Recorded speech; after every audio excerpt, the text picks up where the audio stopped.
Miriam Adelson is a committed doctor, philanthropist, and humanitarian.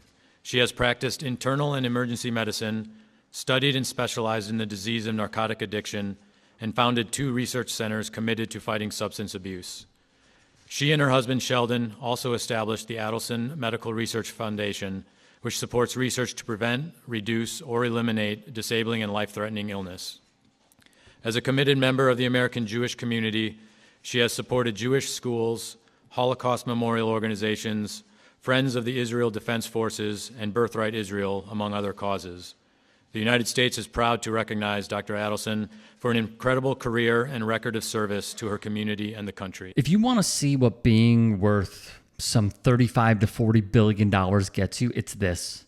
Not just meetings with elected leaders, but you buy direct influence. Speaking of. Yeah. USA, USA, USA, USA, USA.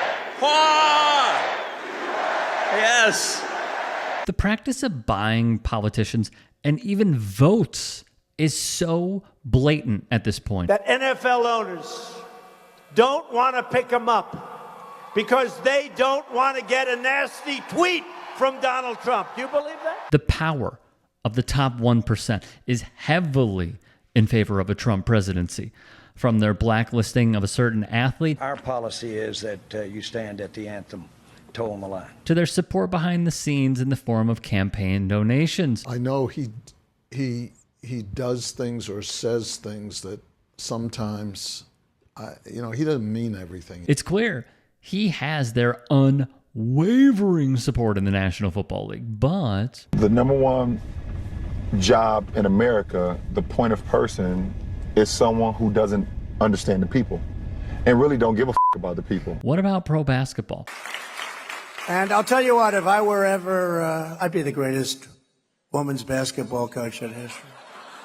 Because I don't like LeBron James. I'd go up to LeBron James, it doesn't matter. I'd say, LeBron, did you ever have any desire to be a woman? Let's go over the numbers. I give all the props in the world to Front Office Sports' Alex Schiffer and Margaret Fleming for their reporting. Now, on Miriam Adelson, the widow and someone who is worth, as I said, about $40 billion, to Sheldon Adelson, who built casinos in Asia and also in Las Vegas.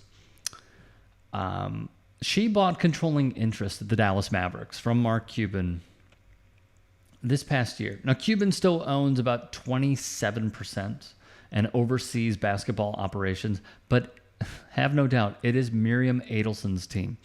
And she has given about $100 million to Donald Trump.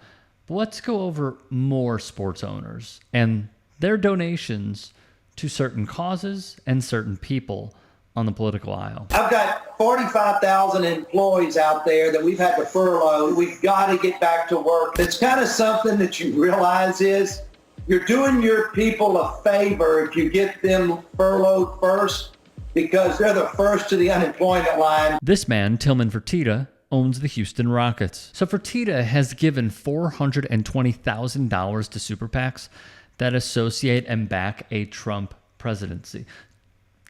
I suppose a showing of good grace that he's willing to play ball. He gave a Harris backpack $13,200.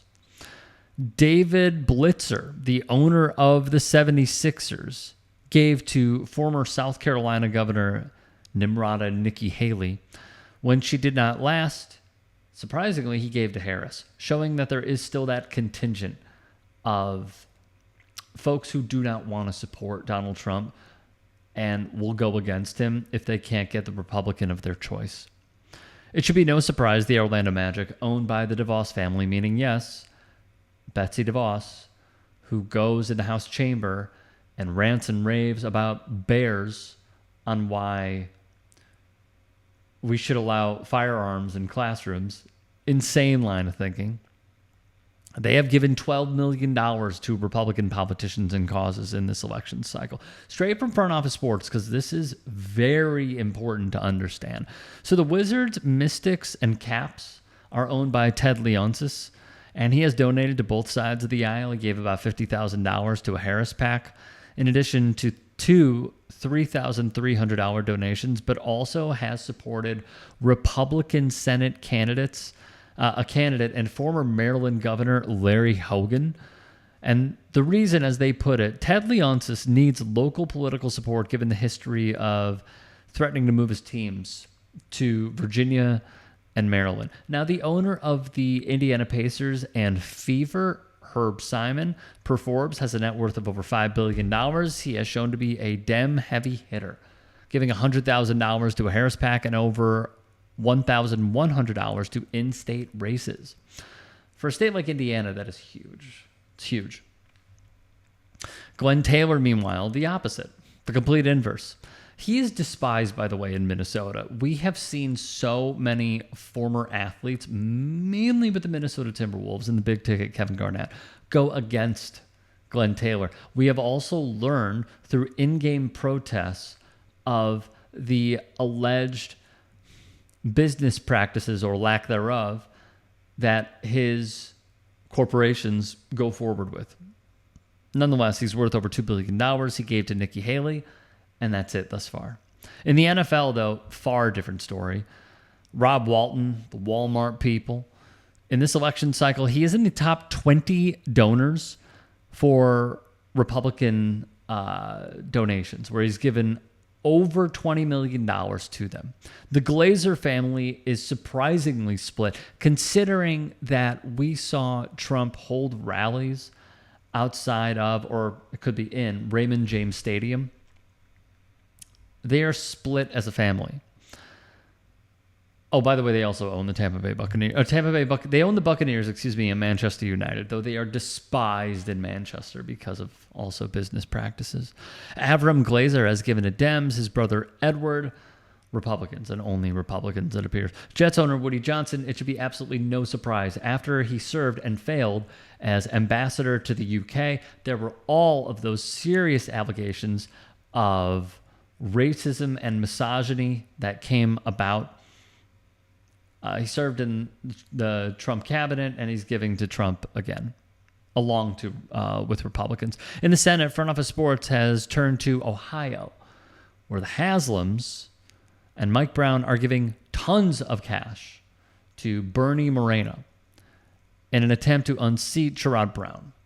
This is a big race, along with Pennsylvania, where Michael Bidwill, owner of the Arizona Cardinals, and Robert Kraft, owner of the New England Patriots, have both given heavily to Senate candidate David McCormick. Those are two humongous races that you need to be paying attention to. In the WWE, again, there is quite literally zero surprise here. Linda McMahon, who also served in Trump's cabinet, gave over $23 million to Republican causes.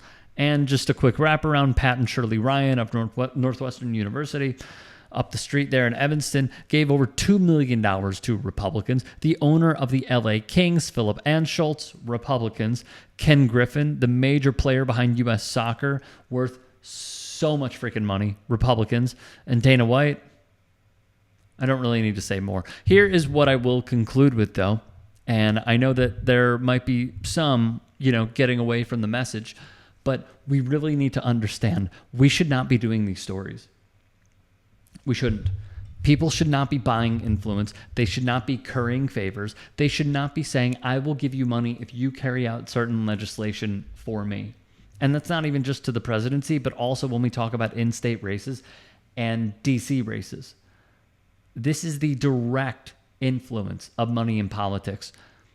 And another reason why, and I know there are many who, I hear, saying capitalist is a slur. No, it's not. Saying that billionaires should exist is terrible. No, it's not. This is the direct influence and the direct outcome when we have a capitalistic mindset and allowing quite literally modern day bribery taking place when people are able to give millions upon millions upon millions of dollars to their preferred candidate in order for them to either evade tax laws or if they're building a new stadium to get tons of public funds, what have you. So while it is very important to understand who your favorite team is supporting or which billionaire owners of certain franchises are supporting this cause or that cause. Yes, that is important, but it's also important to remember that they are the major players. They are the top 1%. And as George Carlin said, it's a big club and you ain't in it. If you can and are willing, please become a paid member here at TYT Sports. And or go to tyt.com/join. In addition, you can follow me on Twitter, Instagram, and TikTok. Appreciate it. Have a great day.